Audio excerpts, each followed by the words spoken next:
না দেখলে আমার কেমন জানি লাগে।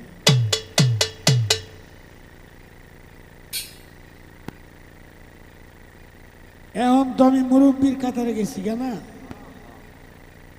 আস্তে আস্তে আমার মুরব্বীর কাতারে গেছি কেনা। এখন তো দাড়ি দুড়ি রাখলে তো আল্লাহ দিলে শ্বশুরই সেরিফা দেওয়ার সময় হয়ে গেছে, সেরান যেহেতু বিয়া করে আইছে। তো যাক, আপনারা জানেন ইদানিং কয়েকদিন আগে একটা ঘটনা ঘটেছে আমাদের বাউলদেরকে নিয়ে। সেই বাউল হলো ছোট আবুল সরকার। তিনি কথা বলতে গিয়া অনেক বড় একটি ভুল করে ফেলেছে। সে আল্লাহর পবিত্র কোরআনের একটি সূরা নিয়া তিনি একটু অকথ্য ভাষা ব্যবহার করেছেন, যেটা মানানসই না। তো আমার কথা হলো, এরকম ভুল যারা করবে তার বিচার হোক, সেটা আমিও চাই, সেটা আমিও চাই। কিন্তু যারা আবুল সরকারকে জেল হাজতে দিলেন, তারা একটা মিছিল করেছেন, আমি শুনেছি। এই একটা বাউল ধরে ধরে যুবক, তো ভুল করবে একজনে, এটার মাসুল কি দিবে 100 জনে? এমন কোনো আইন আছে? আপনারা কি বলেন? তাহলে তাদের মতে বোঝা যায় যে একটি গ্রামের একটা লোকে যদি ভুল করে, সারা গ্রামের মানুষের বাড়ি এই বুধ। এটা আপনাদের কাছে যারা এই কাজটা করেছেন তাদের বিবেক বিবেচনার কাছে আমি প্রশ্ন রাখলাম, এটা কি হইতে পারে? এটা কখনো হতে পারে না। যে ভুল করেছে সেই ভুলের মাসুল সে দিবে, এবং তাকে সে যে ক্ষমা চাবে, ভুল আপনাদের কাছে মাফ চাবে, সেই সময়টুকু তো তারে দিবে।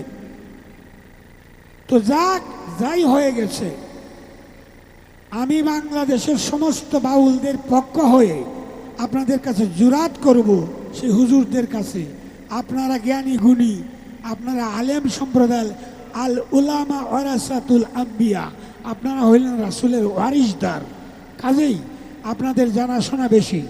আমরা কোরআন হাদিস পড়লেও বাংলা কোরআন শরীফ পড়ছি। তো বাংলা কোরআন শরীফ পড়লে আপনি সূরা যেভাবেই পাঠ করেন, কিছু না কিছু ভুল হবে। আর যারা সেই পবিত্র কোরআন অ্যারাবিক ভাষায় যারা পড়েছে, তাদের ভুলটা কম হবে, হইলেও 1-2 জায়গায় হতে পারে, তাও সেটা সংখ্যায় অনেক কম। তো আমি সেই বাংলাদেশের সমস্ত বাউলদের পক্ষ হয়ে বলবো, আপনারা যা করেছেন তার বিচার হোক, এটা আমরা সকলেই চাই। কিন্তু এইটা নিয়ে অন্য মানুষকে আর যন্ত্রণা দিবেন না। অন্য মানুষকে একজনে দেখছি বাড়ি আহ্বানি তোলাই দিছে, এবার বাউল হো না, চাউল হো না, খালি লাম্বা দুইলা চুল আছে, বেটার ভুলের দুশো লই লাগা। তো এর জন্য যদি এই হয়, আপনারা নিজেরা চিন্তা করেন, আপনারা নিজেরা কি ভুল করতেছেন, কত বড় বড় ভুল করতেছেন। কোরআন শরীফের মধ্যে ভুল ধরতেছেন, রাসূল সম্পর্কে কটূক্তি করতেছেন। কই আপনারা জন্য তো এরকম কিছু হয় না। আর আপনারা অন্যদের কিছু একটু পাইলে যা মনে চায় তাই বলেন, এটা করবেন না। আমরা বাঙালি, এই বাংলাদেশের মানুষ, হিন্দু মুসলমান বৌদ্ধ খ্রিস্টান, আমরা সকলেই এক মায়ের সন্তান। আমরা একে অন্যের ভাই।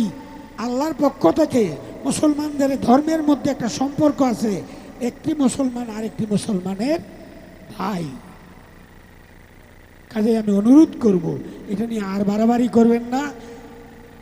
এমনিতেই আমরা বাউল শিল্পী যারা, এর জন্য নিজের কাছে নিজেকে বিশাল লজ্জা পাইতেছি, নিজের কাছে নিজের এই খুব শরম লাগতেছে এই আবুল সরকার এই ঘটনা করাতে। কাজে আল্লাহর হস্তে সেটা মাফ করে দিবেন, এটা নিয়ে আর অন্যদেরকে আর হয়রানি করবেন না, এইটুকু কথাই রাখলাম। ধন্যবাদ আমার ভাগনাকে এবং দর্শক যারা আছে। আরেকজন নতুন মানুষ আইসে বিনা মণ্ডল। তো এই বিনা মণ্ডল নামটার মধ্যে যেরকম মণ্ডল, গানেরও একটা নামাইব ঢল, আমি এটা আশা করতেছি। আচ্ছা দেখা যাক কি হয়, রাত্র তো আছে।